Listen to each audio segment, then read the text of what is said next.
Colombia palpita desde las regiones. La verdadera realidad nace en sus ciudades y pueblos. La plataforma informativa que integra a Colombia amplía sus alianzas para conformar la mayor red de canales locales del país. Channel Plus ahora es CNC Plus. CNC Plus, cobertura desde todos los sitios donde Colombia late, donde se produce la realidad que otros medios no muestran. CNC Plus integra a Colombia.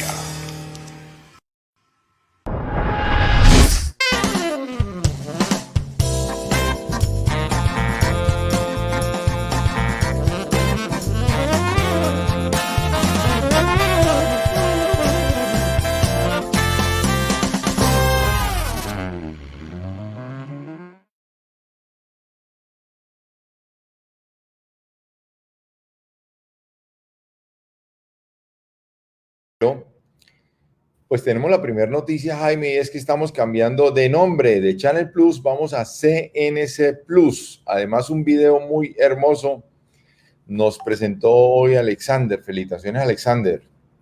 ¿Cómo viste el video, Jaime?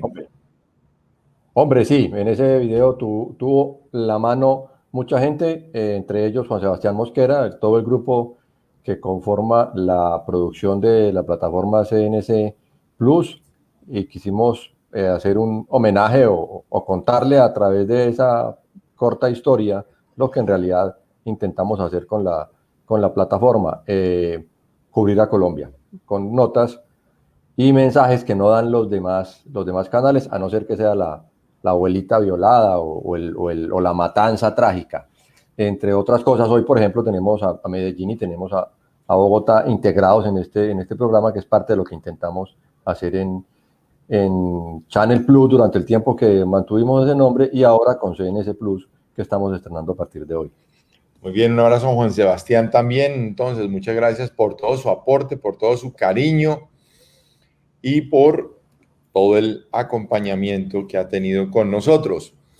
Muy bien, entremos en materia, Jaime. Hoy, jueves 25 de febrero, tenemos un tema que hemos tratado de adelantar o tomar esta semana pasada, que tiene que ver con una realidad muy difícil, muy compleja, que además ha desgarrado el alma de la mayoría de los colombianos.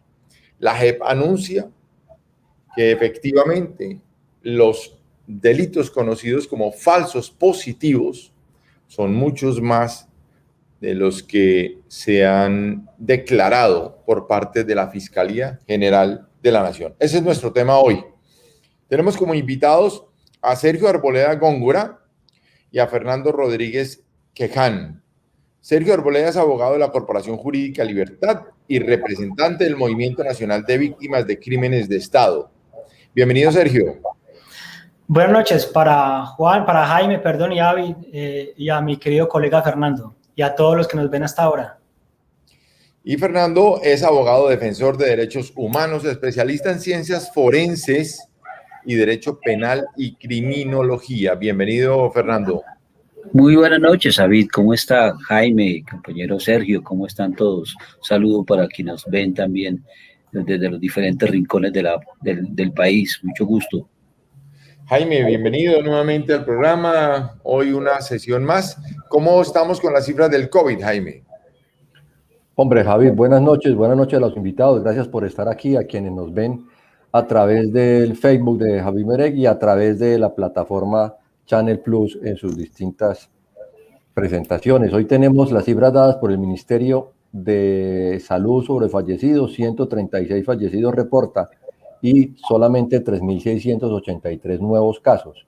El descenso de la pandemia es evidente y produce optimismo y cierto descuido en la mayoría de la población, sumado a la esperanza de tener una vacuna que se ha quedado más en esperanza que en realidad, pero que de todos modos le permiten a uno tener un poquito de optimismo respecto a cómo se va a comportar la pandemia este año, porque el año pasado fue fatal.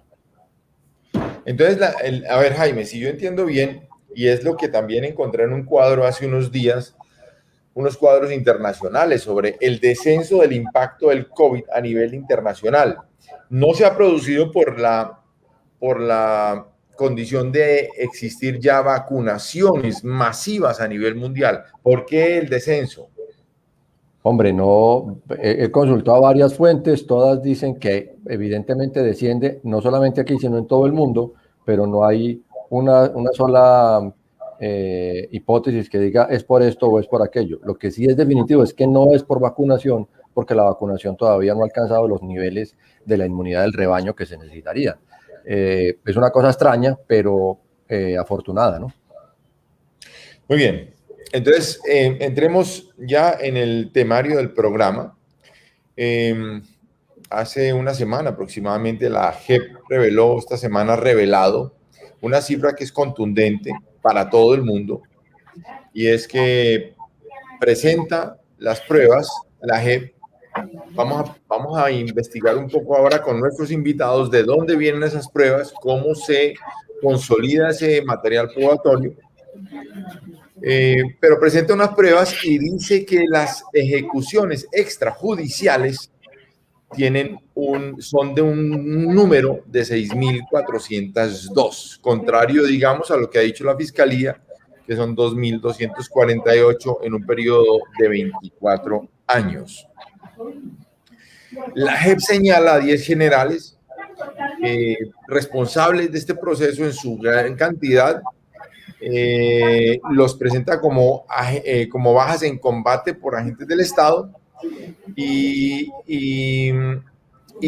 hace alusión a unas menciones que tienen informes entregados por organizaciones de víctimas, como la que Sergio dirige, que hicieron llegar a la Fiscalía en su momento y ahora al Tribunal de Paz. ¿Por qué no nos explica un poco, Sergio y Fernando, por qué esta distancia tan grande entre las cifras de la Fiscalía y las cifras que hoy la JEP presenta? Yo le voy a pedir a Alex que también nos ponga el cuadro de un tuit que hace una senadora del gobierno frente a las cifras. Adelante, Sergio. Bueno, efectivamente hemos encontrado grandes diferencias entre la Fiscalía, la cifra que este ente investigador ha publicado dentro de sus acciones o actividades investigativas en comparación con las cifras lanzadas o publicadas por la JEP. Efectivamente, esto significa que la JEP ha reconocido que efectivamente las organizaciones de derechos humanos y de víctimas hemos tenido la razón durante todos los años que hemos insistido y que hemos intentado allegar la información al ente investigador, en este caso la Fiscalía General de la Nación e incluso la Procuraduría en casos de investigaciones disciplinarias. Sin embargo, la pregunta es ¿cuál era el papel de la Fiscalía?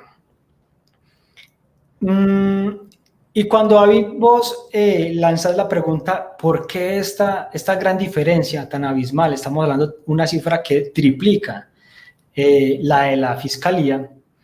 Hemos de relatar o de resaltar más bien que para nosotros la Fiscalía se convirtió en un mecanismo de impunidad. Un mecanismo de impunidad porque cuando uno abordaba, incluso Fernando, en su experiencia de representación de víctimas de esos casos, me corregirá, notábamos que la Fiscalía tenía poca voluntad de esclarecimiento. Habían pocos investigadores destinados a estos casos. Esta justicia se caracterizaba por ser una justicia selectiva y partía de esa estrategia que hoy la JEP quiere implementar de ir escalando de abajo hacia arriba. Y esta estrategia lo que generó o lo que causó es que gran parte de la responsabilidad penal se quedaron en los hombres de abajo. Hoy contamos con Pero Sergio, ¿sí? Un paréntesis, por favor. A ver, cuando hay una denuncia por una muerte violenta, y Fernando, para ti la pregunta también, esa denuncia llega a un ente que es la Fiscalía General de la Nación. Por alguna razón, dice Sergio, la fiscalía no procedió en la investigación o procedió en la investigación, pero en un nivel muy bajo, que es la conducta del que asesina, ¿cierto? O del que viola la ley quitándole la vida a otra persona. Lo que ha pasado ahora es que la JEP reconoció que esas muertes violentas son parte del conflicto y fueron asesinatos extrajudiciales, distinto a lo que la fiscalía ha dicho que fueron muertes accidentales. ¿Cuál es la diferencia entre ambas? ¿Por qué unas están en 2.000 y otras en 6.000? La población entera está un poco en el gran dilema. ¿Cuál es la diferencia entre ambas cifras? A ver, yo lo señalo más que obedece a dos factores principalmente.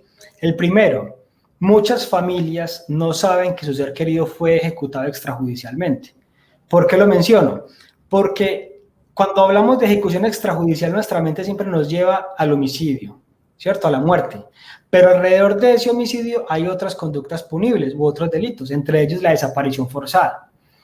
Lo que se hacía alrededor del homicidio era desaparecer a esa persona. Entonces, hoy en día, y el caso de Dabeiba nos da la razón, muchas de las víctimas de ejecuciones extrajudiciales aún siguen sin identificar. Entonces, muchas familias no saben que su ser querido fue ejecutado extrajudicialmente. Eso para mirar el tema a la luz de lo que tú mencionas acerca de las denuncias a la fiscalía. Entonces, posiblemente muchas de esas denuncias no estén hoy interpuestas porque las familias no lo saben. Lo que quiere decir es que la fiscalía tampoco tenía la noción de que había alguien desaparecido. A eso iba. Cuando se reporta una baja en combate por parte del Ejército Nacional, lo que se hace es reportarlo al juez o a la juez penal militar. Esta juez o este juez penal militar tiene la obligación de identificar si se trata de una grave violación de los derechos humanos y en ese sentido, siendo el caso, tiene que remitirlo a la justicia ordinaria. ¿Qué ha ocurrido en los casos de ejecuciones extrajudiciales? La justicia penal militar no ha hecho esta función y por el contrario ha ocultado mucha información que ha impedido que estos casos se investiguen por parte de la Fiscalía General de la Nación.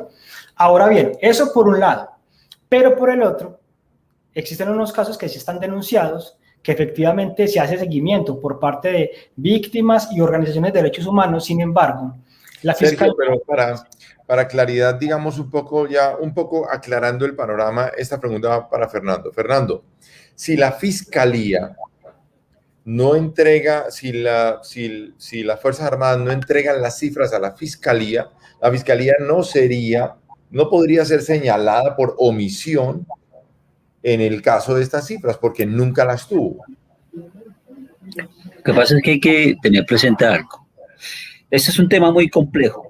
Recordemos que cada hecho de esta naturaleza siempre era asumido en principio por la jurisdicción penal militar y que desde las primeras etapas de las investigaciones era necesario para las víctimas comenzar por plantear conflictos positivos de competencia, porque la jurisdicción penal militar no, hasta que llegaron a acuerdos últimos con el Ministerio de Defensa en algún momento y la Fiscalía optaron por empezar a hacer la entrega o el traslado de algunas investigaciones a la justicia ordinaria. Entonces, varios de estos casos empezaban, y casi todos empezaron de esa forma. Y lo cierto aquí es que la Fiscalía General de la Nación ha podido tener la voluntad de hacer su trabajo, pero hay que tener presente que también es un ente estatal que está atravesado por una serie de conflictos de intereses que de una u otra manera politizan a la justicia.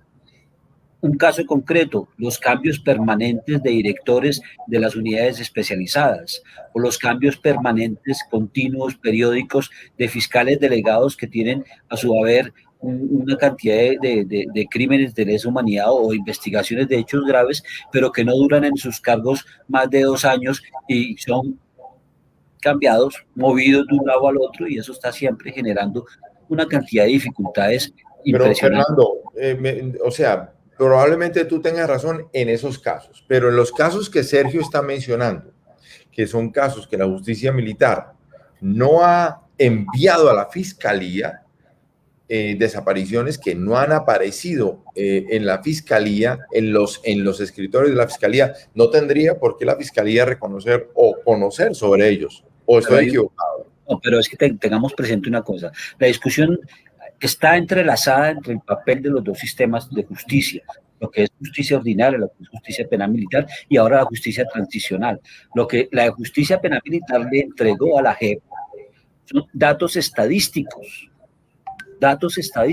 unos informes que están cruzados solamente con números, con nombres, hechas, fecha de hechos y estado de la causa o de la investigación, que casi todos eran archivados o cesación de procedimiento, pues, pero no ha entregado una información detallada, un informe concienzudo sobre la cantidad de procesos que quedaron, que en este momento están en sus archivos, no aquellos que pasaron a la justicia ordinaria, sino los que quedaron en los archivos de la justicia penal militar, teniendo presente otra cosa, que a esos datos que no ha suministrado la justicia penal militar, sí los están dando algunos militares que se han comprometido con otorgar y ofrecer verdad plena más allá de lo que existe en la justicia ordinaria.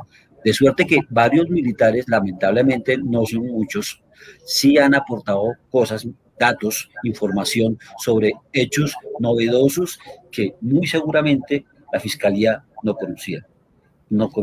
O sea, entonces, Fernando, para ir dándole también cuerpo al concepto, Sergio, entonces lo que estamos es en una situación de una estructura judicial que es la de la JEP, la Justicia Especial para la Paz, que recibe una información de algunos militares que tienen experiencias en algunos hechos que no han sido declarados ante la justicia, y por eso la magnitud de la diferencia, es que ya de las cifras, es porque ya empieza a entrar muchas verdades al sistema judicial colombiano, al sistema especial de la justicia colombiana. ¿Es así o no? Hay que aclarar algo, y es que esta cifra no es definitiva, ¿cierto? Hemos conocido casos, e incluso en nuestros informes que hemos presentado a la jurisdicción, hemos documentado casos de batallones que se han dedicado en un año 2003, hablando del caso del batallón Bajés, aquí en Antioquia, que se dedicó única y exclusivamente a presentar ejecuciones extrajudiciales, en una cifra de 96 personas asesinadas por el ejército.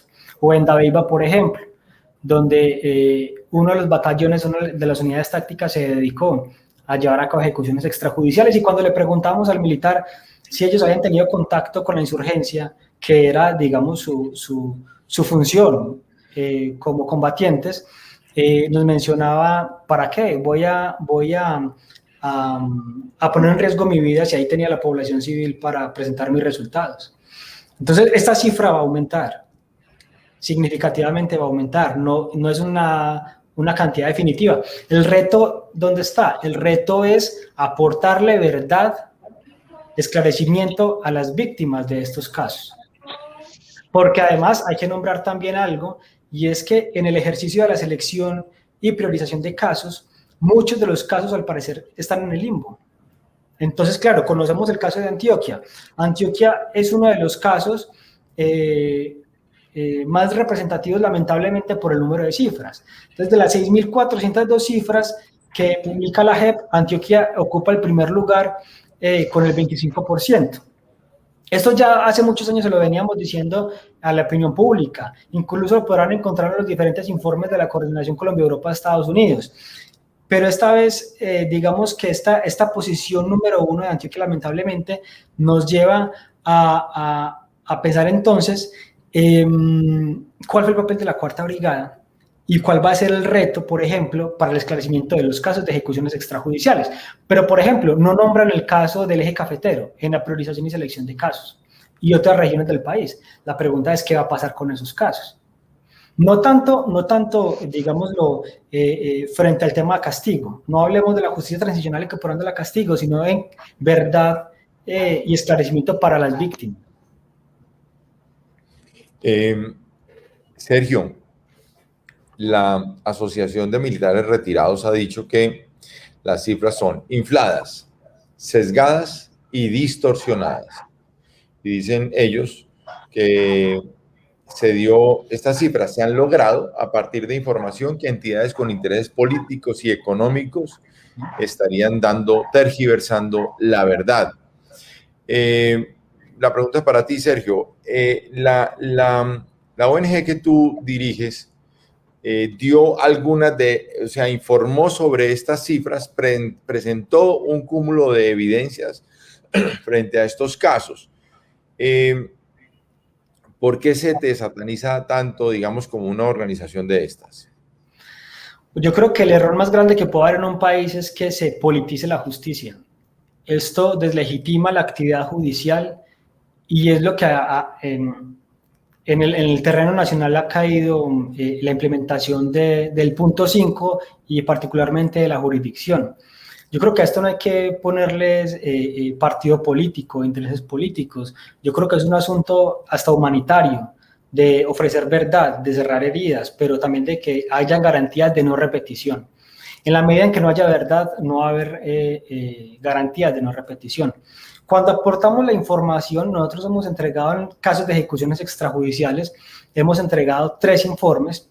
De esos 3 informes hemos hecho el trabajo arduo de documentar y de presentar elementos materiales probatorios que no solamente establecen los patrones de una ejecución extrajudicial, sino que además establece unas bases para demostrar responsabilidades. En el caso, por ejemplo, del Batallón Bajés, que fue el que les nombré ahora, el Batallón Bajés ha contado con un impulso investigativo muy riguroso por parte de la Fiscalía 106 de aquí de Medellín, de la unidad especializada, y contábamos en ese proceso con un cúmulo probatorio significativo y determinante, a tal punto que estábamos a puertas de que se le impusiera medida de aseguramiento a los comandantes de este batallón. Y eso mismo pasaba con otras unidades tácticas, el Pedronel Ospina aquí en Medellín, el Juan del Corral, entre otras unidades tácticas. Hicimos el ejercicio caso por caso de documentarlo y de presentar elementos materiales probatorios de la existencia de la ejecución extrajudicial y de la responsabilidad tanto de los soldados de base como de sus comandantes. Y en ese sentido es un desacierto que los militares retirados quieran satanizar estas cifras. Sería más sano que intentara tener una postura que se comprometiera con el esclarecimiento de estos hechos. Sería más sano para las fuerzas militares que esto sucediera, que se esclareciera esta situación y no meter a la justicia en un debate de politiquero o de política. En una pregunta anterior, Fernando, Mauricio Guzmán decía, los 6.400 falsos positivos están plenamente identificados. Una pregunta, ¿se saben los nombres de las víctimas o es fundamentalmente una sumatoria de individuos que se van confesando, pero en cifras gruesas, absolutas? Ejemplo, dimos de baja 8 muchachos y están enterrados en tal sitio. Entonces, esos 8 muchachos se suman como un todo.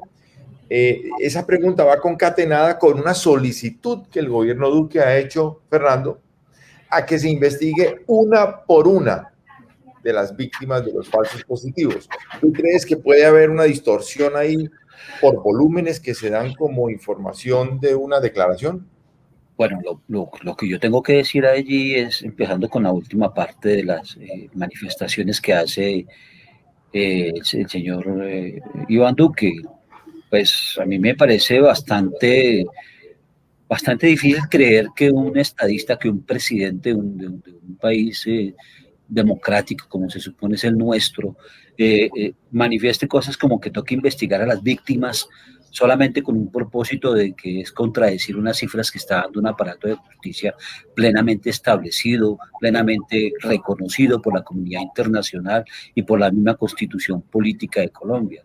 Miren, es que el tema de que la Fiscalía solamente haya tenido 2.400, 2.200, 2.400 casos, eso en últimas, y que la JEP tenga 6.400, eso en últimas no debería ser un escándalo para un Estado democrático. Eso en últimas debería ser más bien un motivo para que la gente y el pueblo colombiano reflexione y sea capaz de entender hasta dónde nos está llevando, a qué extremo nos está llevando este ciclo de violencia al que nos quieren mantener y que nos quieren someter. Me parece a mí muy triste, muy doloroso, que en un estado como en Holanda, por ejemplo, un ministro cometió un error y le tocó renunciar, le tocó irse, porque cometió un error que no tiene nada que ver con este tipo de acontecimientos como los que a los colombianos nos viene afectando desde siempre. Estamos tan acostumbrados a la violencia que debería dolernos una sola muerte. Uno solo de estos muchachos que fueron asesinados. Mire, así no hubiera sido la Santa Paloma, así hubiera sido un guerrillero, así hubiera sido lo que haya sido, un ciudadano que merecía respeto a sus derechos y ser sometido ante el aparato judicial, si es que era una persona con todos estos antecedentes. De manera que lo que se dice aquí, bueno, la pregunta tuya con relación a las actitudes. Es la pregunta de Mauricio, Fernando. Mauricio Sí, perdóname, me pregunta, de la audiencia. ¿esas 6.400 son la sumatoria de unos volúmenes que alguien dio o es definitivamente la investigación hecha uno a uno? Es el primer hallazgo que la jurisdicción ha encontrado, la sala de reconocimiento de verdad, que ha encontrado haciendo cruces de cifras. Puede que ese dato en particular, yo también tengo la certeza, un 99% que va a subir. No se va a quedar en 6.400. Yo creo que eso va a tener que subir. ¿Y por qué ya lo decía Sergio? En un momento determinado hablaba de uno de los departamentos creo que Caldas, que no ha sido priorizado, pero es que tampoco ha sido priorizado Valle del Cauca, no ha sido priorizado Nariño, que es un departamento con mucha violencia, el departamento del Cauca, por ejemplo, Arauca, por ejemplo, que es otro departamento que sabemos todos los niveles de violencia que históricamente ha soportado. Así es que me parece muy complicado que en este país se pretenda siempre polemizar y politizar al sistema de justicia o al aparato de justicia hoy a la justicia transicional solamente para buscar de qué manera se desacreditan decisiones judiciales. Mire que a veces nos convienen y a veces no nos convienen. A veces nos conviene lo que dicen algunos de insertados, desmovilizados paramilitares, pero otras veces no nos conviene porque es que son paramilitares. Al fin, ¿qué? ¿Cuándo sirven y cuándo no sirven? Es que ese es el rasero que justamente la justicia es la encargada de eliminarlo, de tomar unas decisiones en derecho, como deben ser, sustentadas en pruebas como deben ser. Nosotros como fundación, el Comité de Solidaridad con Presos Políticos, ha hecho el mismo ejercicio que ha hecho Sergio con la organización, en el sentido de entregar informes a la jurisdicción. Nosotros entregamos el informe del Casanare, creo que fue el primer informe que entregaron víctimas en el 2018, agosto del 2018, a la JEP. Luego se entregó el del Batallón Napopan en Caribe. Y a la fecha estamos representando casi 300 víctimas de ejecuciones extrajudiciales, solamente en esas dos áreas de influencia de dos brigadas, de dos divisiones. O sea, y eso que faltan muchas cifras también por recoger, por muchas razones. Pero lo cierto es que la información que nosotros suministramos tiene una fuente fidedigna. La primera, las mismas denuncias de fiscalía, que existen en fiscalía. La segunda, las mismas denuncias de las víctimas, en donde nos muestran el registro civil de defunción de su ser querido. Y ya uno entiende y ve, ¿no? Sí, es una persona que ha sido, pues, que fue muerta en hechos de violencia presentado como guerrillero o como delincuencia común, o como matrín, lo que sea. Pero entonces partimos de hechos ciertos que la misma comunidad nos da. El mismo pueblo que está allá sufriendo las consecuencias de la violencia, de unos y de otros, de las derechas y de las extremas izquierdas, de las extremas derechas, toda extrema es malo, y en este caso, pues peor. Entonces, si no les creemos a ellos, que son los que están sufriendo, ¿a quién le creemos? Muy bien, adelante, Jaime. Gracias, David. De nuevo conectado. Una pregunta para el doctor Arboleda. Doctor Arboleda, Antioquia es cuna de muchas cosas buenas, de mucho progreso, de mucha tradición, de mucha enjundia, que llaman popularmente, pero también de muchas cosas malas, entre ellas encabezar la lista de este nuevo volumen de falsos positivos. ¿Por qué Antioquia? ¿Qué tiene Antioquia que lo hace puntear en ese amargo rating? Jaime, mira, pues hay varios factores que inciden en Antioquia como uno de los territorios con mayor número de víctimas de ejecuciones extrajudiciales, incluso también de desaparición forzada.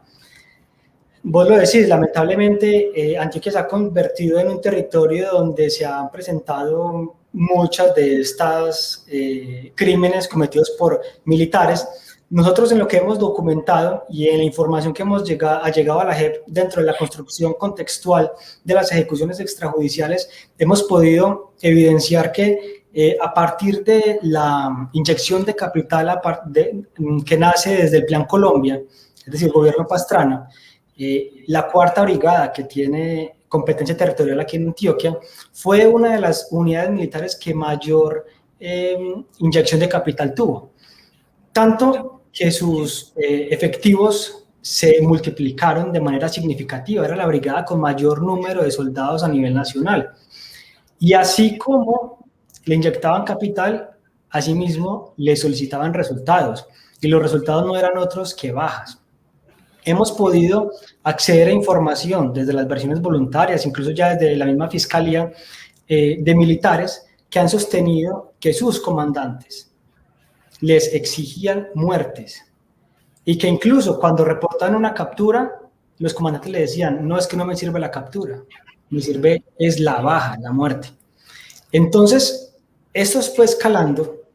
El reporte de bajas como único resultado operacional desde la cuarta brigada fue escalando por todo el territorio antioqueño con el fin de dar respuesta a esa inyección de capital, pero también esto se empalmó con la entrada en la implementación de la política de seguridad democrática en el año 2002, cuyo discurso era ya el tema de ganar la guerra a las insurgencias, y efectivamente esto no solamente servía para mostrar resultados a partir de la inyección de capital del Plan Colombia, sino que también servía como propaganda mediática de impacto en la opinión pública de estar ganándole la guerra a la insurgencia.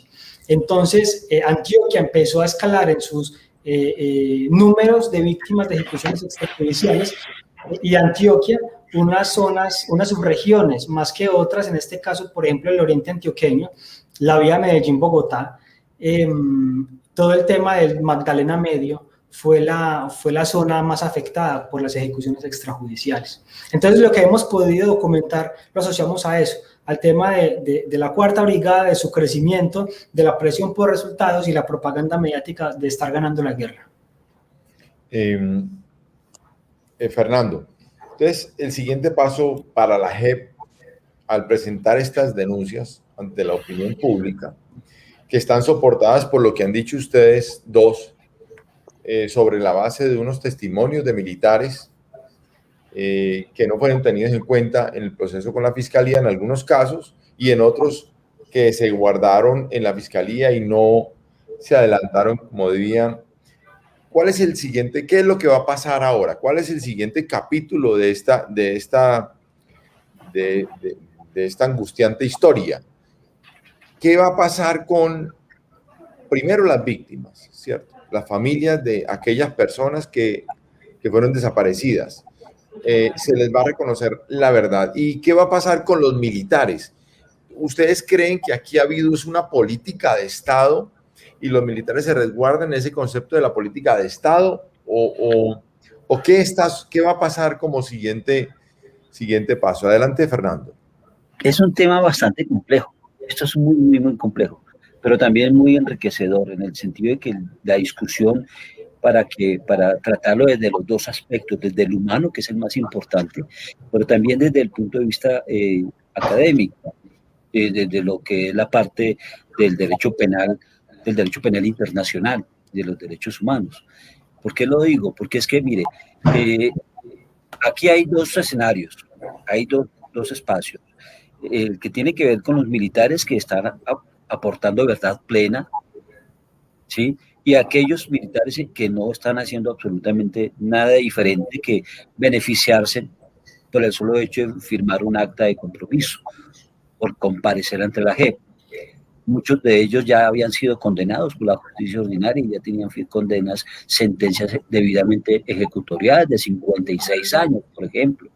Ese es el caso, 40 y pico de años, ese es el caso de una de las víctimas de los falsos positivos de Soacha, de Fair Leonardo, que era un muchacho de 2 años, pero él tenía realmente 12 o 10 años mentalmente. No sabía leer ni escribir, uno de las personas que se vieron acá a Ocaña para ser asesinados por la Brin 15. De manera que en ese caso que les pongo de ejemplo, algunos militares han aportado verdad, han aportado información que no había sido tenida en cuenta en la fiscalía, o mejor, que ellos no habían informado en fiscalía, porque es que a diferencia de la justicia ordinaria, que aquí en la justicia transicional, pues es un tema de premios, por decirlo en esos términos. Usted dice verdad, si usted se compromete con las víctimas a aportar esa verdad plena, más allá de toda duda y más allá de lo que aparece en la justicia ordinaria, usted se va a ver beneficiado de unos derechos especiales. Usted no va a ser condenado no se va a enfrentar a un juzgamiento que lo puede condenar a 20 años de prisión en establecimiento carcelario. Usted puede ser máximo condenado a 8 años con penas alternativas propias del sistema que no significan cárcel, pero siempre y cuando aporte verdad, siempre y cuando ofrezca una reparación integral, una reparación simbólica a las víctimas. Ese es un escenario. Y el otro escenario es básicamente quienes, como el general Montoya, han ido allá solamente no sé si hacer acto de presencia o ganar solamente el beneficio de estar ahí o presentarse ante la jurisdicción por temas de imagen política o qué sé yo. Pero ese otro escenario es de los militares que se van a ver sometidos a un proceso adversarial, porque ahorita en esta parte del sistema es todo dialógico. Los militares que van a una versión voluntaria no llegan a enfrentarse a un escenario de discusión como se ve en cualquier juzgado, en donde no existe ese litigio entre partes, la pregunta y contrapregunta. Ese escenario no es el que se ve en las versiones voluntarias. Digamos que esas versiones es el espacio propicio en donde el compareciente básicamente lo aprovecha para su beneficio en el mejor sentido de la palabra, con el propósito de cumplir con los objetivos para los cuales se somete a la JEP. Con un compromiso que adquiere al firmar el acuerdo. Pero una pregunta, Fernando, de todas maneras, ese compareciente va a decir unas verdades que no se han dicho en la historia y va a relacionar una serie de hechos que están ahí escondidos en anaqueles y bueno, y también las conciencias de la gente. Cuando esos hechos salgan a la opinión pública o a la vista pública o a la vista de los jueces, ¿qué va a pasar con aquellos militares que ellos están señalando? Voy a poner un ejemplo. Un soldado sale y dice, a mí me exigían un número de víctimas o un número de desaparecidos. ¿Y quién lo hacía? El general o el siguiente, digamos, en el orden de mando. ¿Qué va a pasar con esa persona que está arriba en el orden de mando? ¿La van a llamar a que responda? Sí, porque la Constitución dejó eso claramente claro, absolutamente establecido. No hay un escenario diferente que la justicia transicional para los agentes de Estado militares. La justicia ordinaria perdió la competencia. Hoy le corresponde a la justicia transicional investigar y eventualmente sancionar a los militares que estén comprometidos en hechos, en graves violaciones de los derechos humanos ocurridos antes del 2016. De diciembre del 2016 hacia atrás. Sergio, entonces esa secuencia de señalamientos puede llevar, digamos, a un señalamiento común, como un común denominador de una política de Estado. Si eso pasara, ¿qué sucede con el Estado colombiano? ¿Sería sancionado, señalado, demandado ante la justicia internacional? Bueno, sí, hay varias cosas. Quería complementar un poco lo que mencionaba Fernando.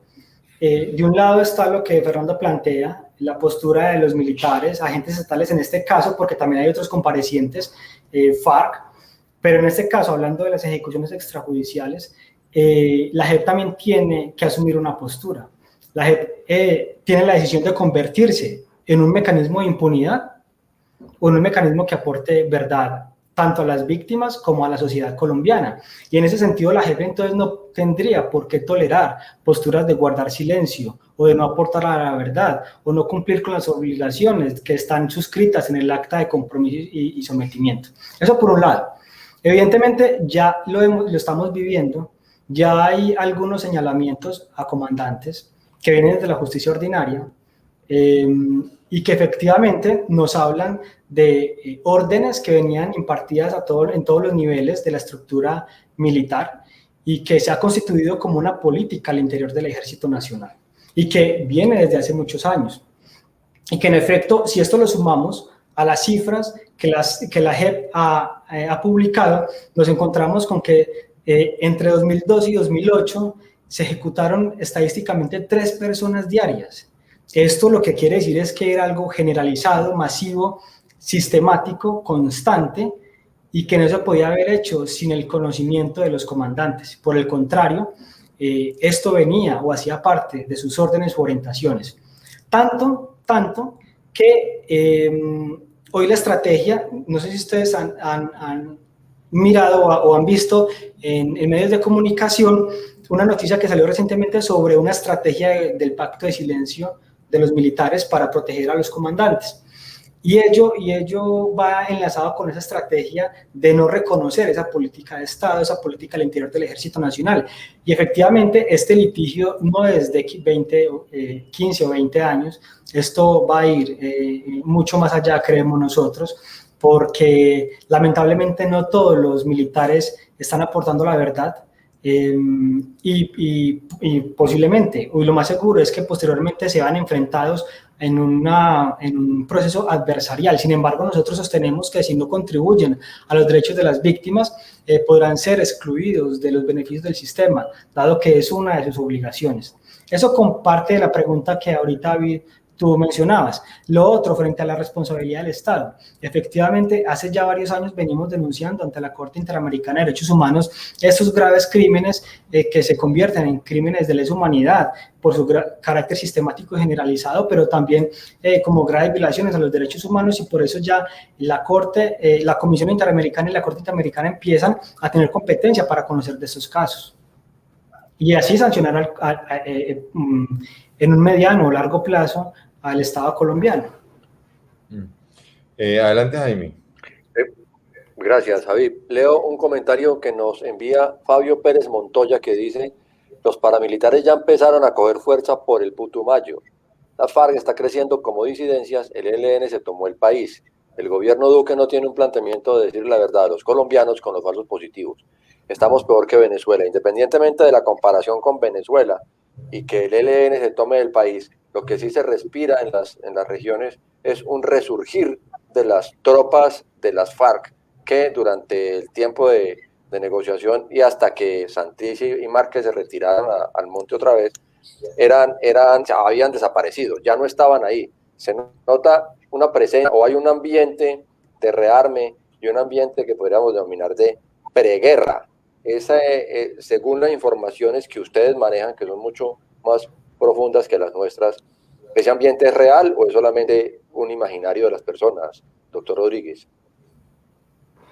Bueno, pues lamentablemente es cierto, porque si bien es cierto el ejercicio que alcanzó a hacerse del Acuerdo de la Paz, del Acuerdo de La Habana, con la desmovilización y la entrega de armas, dejación de armas por parte de los guerrilleros de la FARC, pues digamos que en su momento hubiese sido un momento excepcional para empezar a bajar los ánimos tan caldeados que se han generado, que siempre han existido en este país por temas de tanta violencia generacional y cíclica.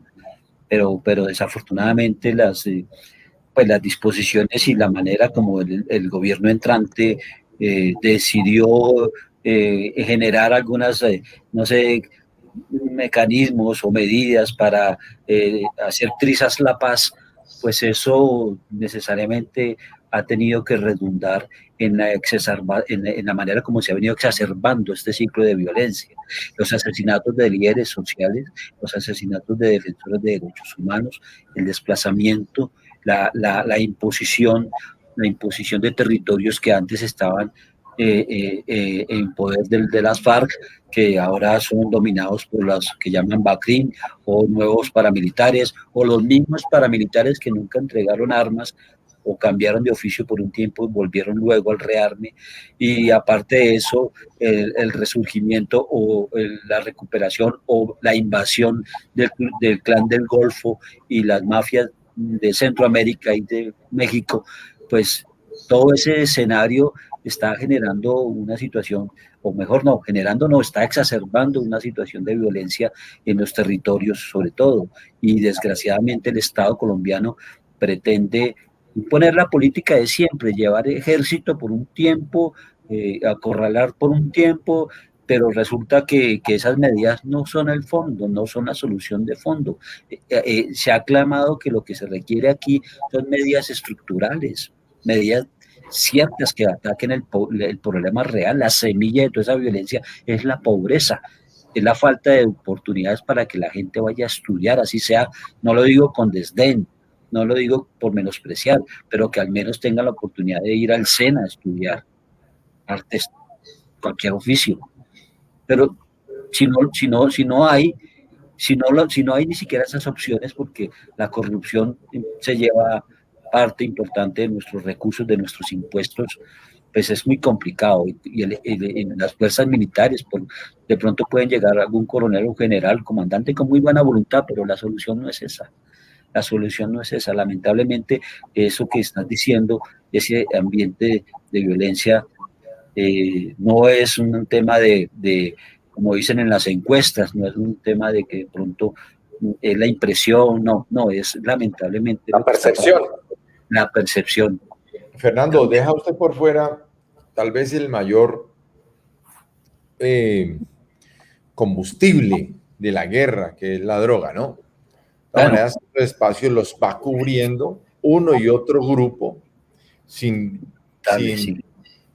valorar ni siquiera visiones políticas y de justicia social, y fundamentalmente negocio, droga, y a aterrorizar el territorio colombiano. Sergio, una pregunta. Usted ha dicho en una entrevista que le escuchamos o leímos hace poco que hay un riesgo de que la JEP caiga en el mismo error que la justicia ordinaria, porque los casos están siendo tomados de abajo hacia arriba, o sea, desde los actores directos hacia el tema de los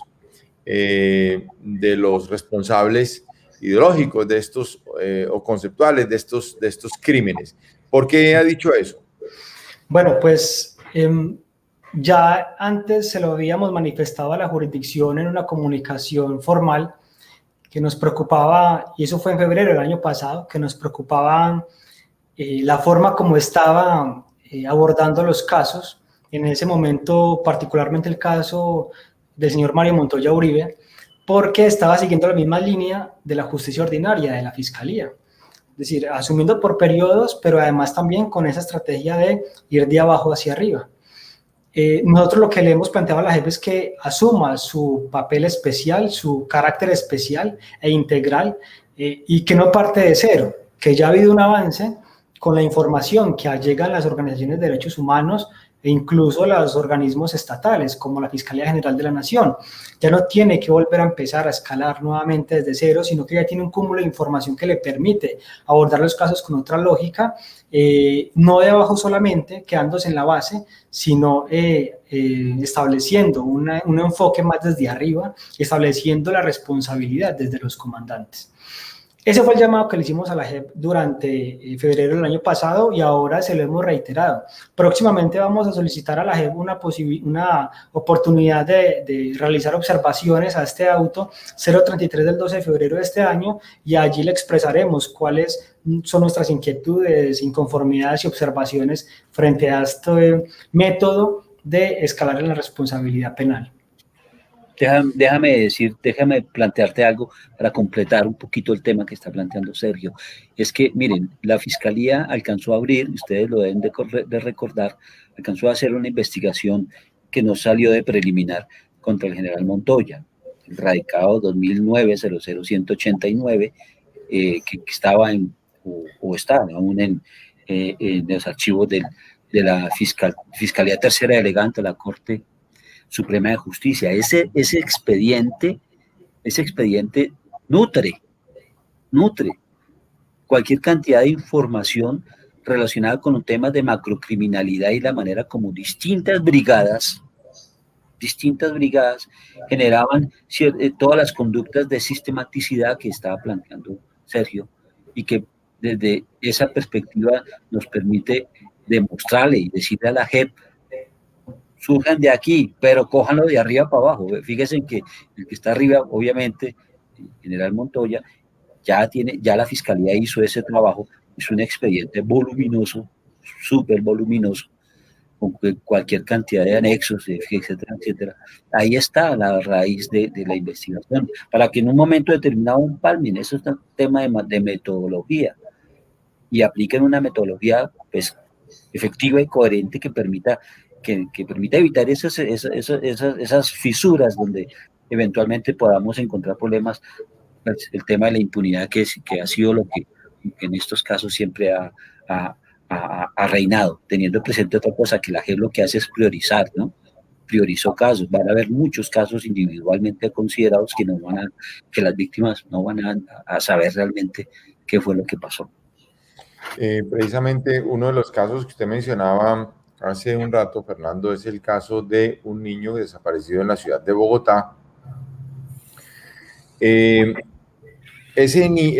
La madre de ese niño la tuvimos en el programa, Jaime, no sé si te acuerdas, de los falsos positivos que en algún momento lo discutimos, y la verdad nos dolió enormemente la historia de esa madre, un niño perdido casi 4 o 5 meses. ¿Hasta dónde aguanta? Bueno, fue perdido, fue desaparecido de las madres de Soacha. Desaparecido. Claro, se había perdido, no lo había encontrado la señora, y después lo encontraron ya muerto, digamos, en Antioquia, creo, ¿cierto, Jaime? No, en Ocaña. En Ocaña, norte de Santander, correcto. Ocaña. ¿Qué tanta verdad es capaz este país de asumir, Sergio? ¿Qué tanta verdad tan dolorosa? Pues en realidad hasta el momento, frente a los casos de crímenes de Estado, ha sido muy poca la verdad mínima. Tanto así que hoy tenemos un presidente que confronta a la justicia, no contribuye a que se esclarezca. Las víctimas han exigido verdad en esos casos, por doloroso que sea, pero tienen derecho a que les digan la verdad sobre por qué sus hijos, quién dio la orden, que incluso hoy seguimos preguntando quiénes fueron los que dieron la orden, y en razón de qué dieron la orden. Entonces, efectivamente estamos en un país que ha sufrido no solamente esos hechos victimizantes, sino de la impunidad y de la falta de esclarecimiento de los crímenes del Estado colombiano, y que por muchas décadas hemos venido exigiendo que se garantice y que se cumplan los mandatos de un derecho, de un Estado social de derecho que contribuya a esta verdad, por dolorosa que sea. El Estado tiene muchas cosas que aclarar, no solamente con las ejecuciones extrajudiciales, con otros hechos criminales tendrán que aclarar, y eso va a ser, digamos, un proceso muy doloroso, pero creo necesario para que no haya repetición con los crímenes que se han cometido hasta el día de hoy. Sí, ojalá no sea tanta verdad tan dolorosa, tan angustiante, tan profunda, que termine desangrando al Estado colombiano. Adelante, Jaime. Gracias, Javier. Nora Pulgarín Castro nos manda el siguiente comentario. Además, la JEP ha tenido consideraciones con el señor Mario Montoya, con lo cual las víctimas no estamos de acuerdo, lo hemos hecho saber, pero no vemos respuesta de la expulsión, donde este señor no aporta la verdad y se burla de nosotros. Se refiere la señora Nora Pulgarín al hecho de que el general Montoya, citado en la JEP, guardó silencio cuando le dijeron que hablara. ¿Es algo así, Sergio? Sí, efectivamente, en la diligencia de versión voluntaria, el señor Mario Montoya decidió guardar silencio e incluso lanzó algunos mensajes revictimizantes a las personas que allí se encontraban, y tristemente no contribuyó tanto a los derechos de las víctimas como a sus obligaciones como compareciente.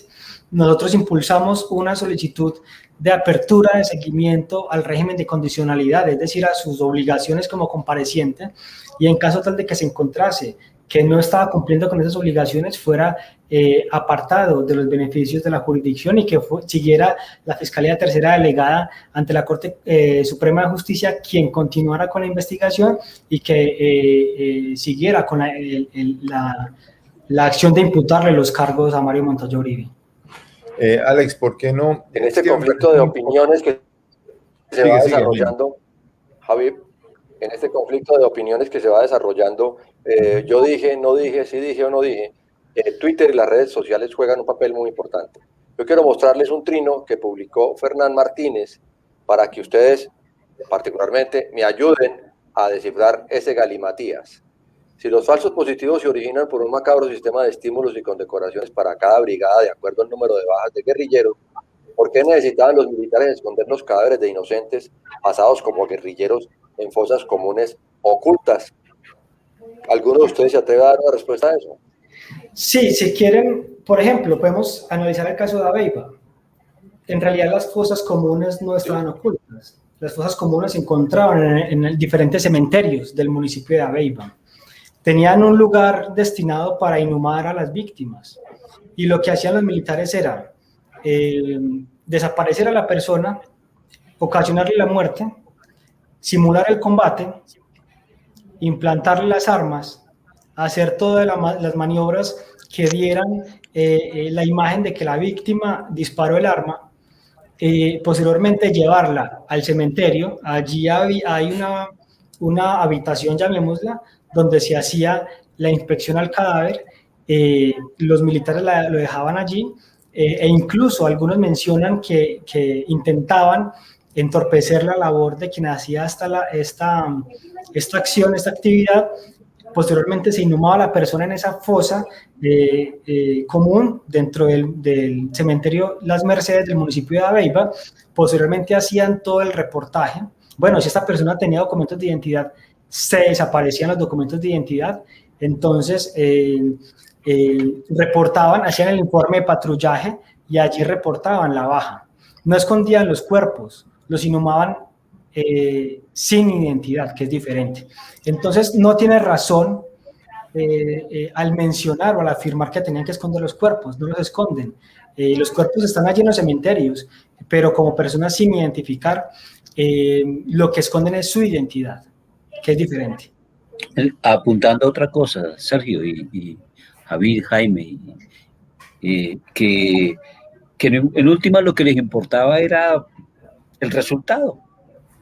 Aquí no estaban pidiendo identifique plenamente a la persona que fue dada de baja, díganos si era el fulanito tal o comandante tal de la guerrilla tal.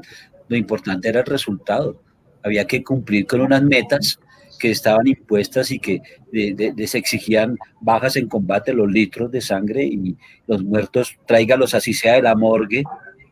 Si es que no sabe, fue un reclamo que le hizo Mario Montoya a un comandante de un batallón cuando fue a hacer una inspección, una visita de casualidad, entró al cuarto del COP, a la oficina del COP, vio en el tablero acrílico que no había ningún muerto, sino solamente otro tipo de resultados y en vez de felicitarlo le llamó la atención exigiéndole que dónde estaban los muertos.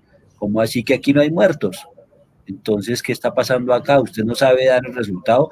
Si quiere, yo le enseño, váyase a la morgue y traiga los que yo le enseño. O sea, cosas así por el estilo, pues definitivamente dejan muchas cosas de qué pensar. Y viste, pero es la realidad y están los procesos, no me lo invento yo. El punto está en que la gente, la persona, de pronto la ciudadanía, lo dije en un principio, aquí en Colombia estamos muy mal acostumbrados. Aquí en las malas noticias, los muertos, los secuestros, la violencia cíclica que tanto nos ha afectado, nos tiene adormecidos. Hay mucha gente que es absolutamente indolente. Tal vez cuando uno siente la desgracia en su propio pellejo, perdónenme la palabra, es que se conmueve y da cuenta de la verdad que así. Entonces, eso es como cuando sufre uno del COVID, no cree que existe el COVID y le dio. Y ojalá y le dé duro. Dije, miércoles, sí existe. Perdónenme ser tan folclórico con las expresiones que utilizo, pero es que eso es algo lamentable que es nuestra cultura, nuestra incultura como pueblo. No sé por qué nos pasa eso. realmente lamentable. Estamos llegando ya al final del programa. La verdad es que este es un programa difícil porque hablar de estas heridas abiertas y hablar de estos dolores y de esta historia tan trágica que nos afecta a todos los colombianos, pues es muy complejo. Yo quiero darle un segundo a Fernando y a Sergio y obviamente a Jaime para una despedida. Adelante, Fernando. Bueno, no, para mí de verdad que es muy agradable haber compartido con todos ustedes y con los oyentes, la audiencia de este programa. Ojalá sea más para reflexión, más para darle a este país la oportunidad de llegar algún día a tener la paz que tanto nos merecemos todos los colombianos, que si mis antepasados no pudieron generarnos un país con una paz estable y duradera, con una democracia real, no solamente de ir a votar y ya hasta ahí llegó mi papel en esta democracia, sino que realmente tengamos un país viable, un Estado viable, pues ha de ser muy importante este tipo de ejercicios para que la gente tenga la oportunidad de reflexionar y de ponerse en los zapatos del otro. De eso se trata. Muchas gracias, Fernando, muy amable. Adelante, Sergio.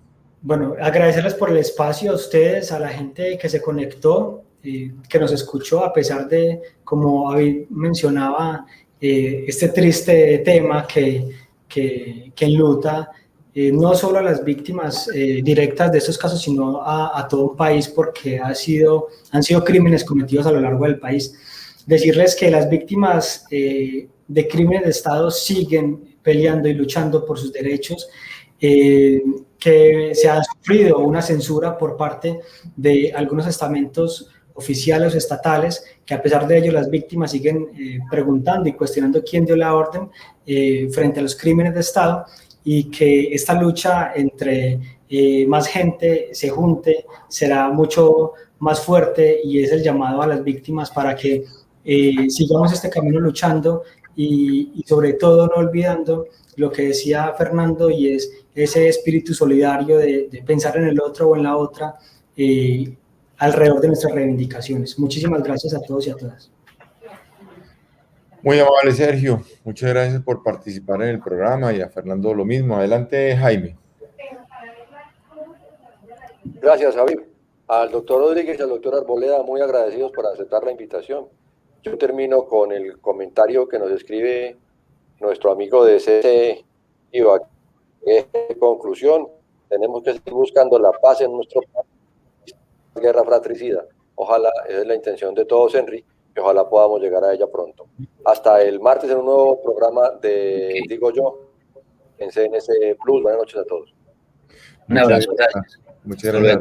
Muy amables a todos los que nos han estado siguiendo en el programa. Muchas gracias por participar con nosotros en este capítulo de la noche de hoy. Muy doloroso, muy difícil, porque la guerra no parece dar tregua en Colombia, la muerte no parece querer abandonarnos, y en cada rincón de la patria parece que vuelve aparecen otra vez estos demonios y estos fantasmas de la persecución, del dolor, de la muerte constante a cada ciudadano. Esta historia de la guerra empieza a develarse, y angustiosamente como es, creo que será un paso necesario para curar heridas muy profundas en la nación. Paciencia a todos, tranquilidad y mucha madurez para asumir estas verdades. Muy amables, nos vemos el próximo martes en la noche, como siempre. Ok, hasta luego. Gracias. Colombia palpita desde las regiones. La verdadera realidad nace en sus ciudades y pueblos. La plataforma informativa que integra a Colombia amplía sus alianzas para conformar la mayor red de canales locales del país. Channel Plus ahora es CNC Plus. CNC Plus, cobertura desde todos los sitios donde Colombia late, donde se produce la realidad que otros medios no muestran. CNC Plus integra a Colombia.